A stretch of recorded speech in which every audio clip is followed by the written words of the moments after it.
everybody? This is Sean of Raw Select Music, and today I want to talk about this record right here. This is MF Doom's Food, originally released on Rhymesayers Entertainment in 2004, but has been subsequently reissued 9 other times. I didn't know that, with the most recent reissue being as recent as 2020. And while I wish I could show off a copy of the vinyl for you all, unfortunately, trying to get my hands on this record is going to be damn near impossible for the near future, as a copy of it on Discogs is going for an absolutely obscene amount of money. And while I hope that it'll get reissued in the not too distant future, I'm not holding my breath. And seriously, for those people who are hiking the price of this record right now, shame on you. That's all I have to say about that. But as a prop, I thought I would show off my copy of MF Doom's 12-inch single from this record. I've got a copy of Hoe Cakes backed with Potholders, which I originally picked up back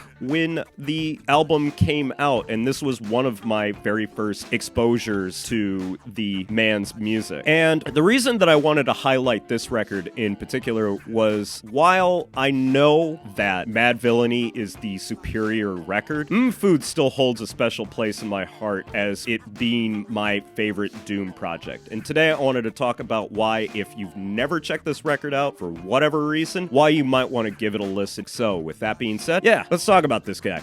So my original exposure to Doom wasn't through Madvilliany, or even Food for that matter, but was through his 2003 album, Vaudeville Villain. And I gotta say, I wasn't originally all that into that album. The production was really, really dark and very off-kilter, and it was sort of off-putting when I originally listened to it. I was just starting to dip my toes into the world of underground rap, getting into artists like LP and Aesop Rock, and didn't really know what to expect with Doom's music. But since I had heard his name continuously keep coming up in underground rap circles through a lot of the music websites and blogs that were out there back in 2003, I was curious, and for whatever reason, this was the record that originally brought me to the Doom table. And while I wasn't originally infatuated with the record, over time it really did grow on me. Doom's extremely one-of-a-kind, unique rhyme patterns all of a sudden started to click. His sense of humor, the sort of metaphor on top of metaphor wordplay that he's become famous for, really started to make a lot of sense to me. And over time, I really just found that I was falling in love with his style of rapping. Shortly before my first trip to Japan, I bought a whole bunch of CDs to keep me busy on the plane, and one of the CDs that I ended up buying was this record right here,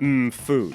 Surprisingly, I didn't end up buying Madvilliany until years later, even though I had owned a copy of the Curls all caps 12-inch single for the longest time. Although I'm pretty sure that I ended up buying this one first before I ended up buying this one eventually. So why did I end up picking this record out? For one thing, I absolutely love the cover art on not only this 12-inch, but for the album itself. I was immediately drawn to that graffiti meets Saturday morning cartoon style, and was interested to hear what I was getting into on that record. Strangely enough, much like the Vaudeville Villain album, I was not immediately smitten with it. I thought some of the beats were really, really weird, wonky, and very, very different from what I would normally expect from a hip-hop album. A good chunk of this record is dedicated to skits about food over hip-hop beats, and it really felt like it killed the momentum of the record. And just overall, it felt like there was something that was so intangible, maybe, for this record for me, that just didn't click into place immediately. But over time, while listening to this record on repeat, I eventually found myself falling in love with it. I love a lot of the wordplay. The more that I listened to it, the more it really started to make sense. The weird, seemingly simplistic rhyme schemes that felt sort of elementary that eventually opened up and started to show that they were way more complex than I was giving them any sort of credit for. Over time, I really started to enjoy the overall just playfulness of this record. It is by far Doom's least serious record. So much of it really feels tongue-in-cheek, while sometimes the subject matter can be a little bit deep. There is still moments of levity, and not just in the skits, but some of the lines on here are just so quotable. One of my particular favorites actually doesn't come from Doom, but comes from Count Bass D when he talks about Tyson being a foul holocaust, as Potholders might be my favorite track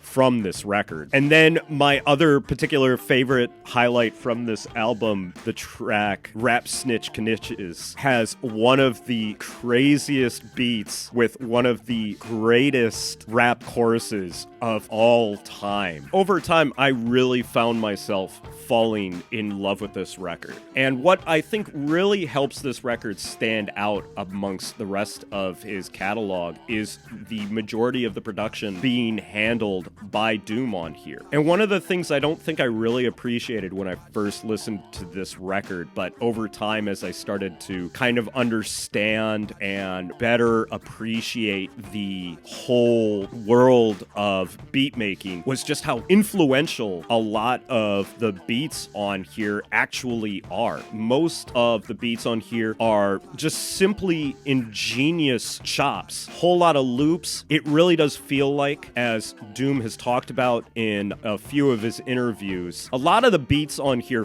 really do feel like they were made with an SP. There's a certain tactileness to a way that the beats hit on here that really give it that SP signature sound that has become increasingly more endearing to me over time. And I love sort of the off-kilterness, including the world's sloppiest beatbox that opens up the beginning of Hoe Cakes. And a lot of the features on this record are fantastic too, be it the trade-off between Doom and Mr. Fantastic, whose identity still has yet to be revealed on the late album highlight Rap Snitch Knishes, the equally as tongue-twisty wordplay between Doom and Count Bass D on the track Potholders, and the Doom produced but surprisingly doesn't perform on the track Genesis with Angelica and Foresize are all top tier performances. Madlib shows up here too on the track One Beer with a production that's straight out of his other collaborative project with JD on JLib, and is definitely one of the highlight tracks, and was an immediately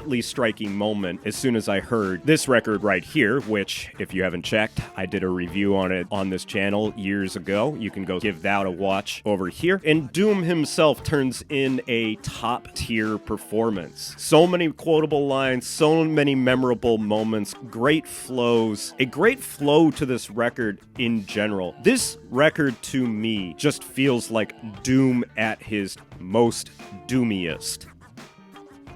Yeah, that's terrible, but I'm still going to keep that in. So while Madvilliany may be the superior listen and the overall bigger artistic statement, you shouldn't count out MF Doom's Food. It is a fantastic Doom record, definitely one that comes highly recommended, and definitely a record that if you're looking to get into Doom's music and get a very complete picture of the one-of-a-kind legendary artist, I definitely recommend that you start with this record right here. So that's going to be it for me today, guys. Thanks, as always, for watching. If you've listened to this record for yourself, let me know what you thought about it down in the comments. If you want to hear this record for yourself, please head over to my WordPress blog. There, I will be posting music links to any of the records that I talk about on this channel, as well as I'll probably post a couple of Doom interviews so you can get a better picture of the artist than the one that I could possibly paint in this YouTube space. I generally try to give a lot more background about an artist that I talk about in these segments, but I didn't really feel like I could do him any justice, and I'd rather let the man speak for himself as opposed to me putting words in his mouth. If you want to check out a wide selection of music from MF Doom, whether it be his productions or any of his other work, I did a live stream archived, which you can also go check out, and make sure that you're here every Sunday, 8 p.m. for Live from the Record Room. There you can hear me play records like the ones that I talk about in these videos, as well as a whole host of records that I don't get a chance to talk about on this channel. Links to everything, as always, down in the description. But that's going to be it for me today, guys. Thanks as always for watching, and I will catch you in the next video.